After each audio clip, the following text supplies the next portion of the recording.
unfortunate news, and pupils at a school in Isiolo are being forced, I'll just take that again, pupils at a school in Isiolo are being forced to go to school without to take classes outside after strong winds destroyed their classrooms. The school administration of MCK Kisima 78 Primary School is now appealing to the government to intervene and make the learning environment conducive. Students at MCK Kisima 78 Primary School in Isiolo have been forced to continue with their pursuit of education outside after strong winds blew the roofs of 3 classrooms.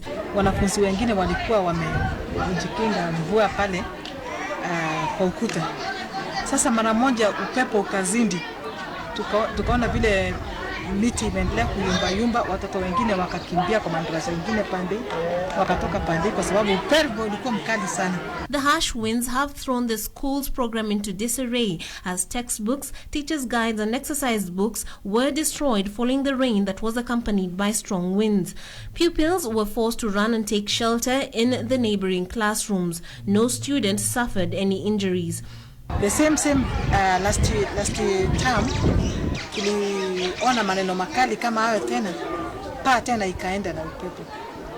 Na hatujui sasa ni nini, hatujui ni nini ilifanya hiyo paa yetu iende. The school head teacher is now making an appeal to the government, area leaders and well-wishers to help the school ensure normal learning resumes. Till then, these nursery, class 1 and class 2 pupils will have to brave harsh conditions and unpredictable weather. Trix Ingado, KTN News.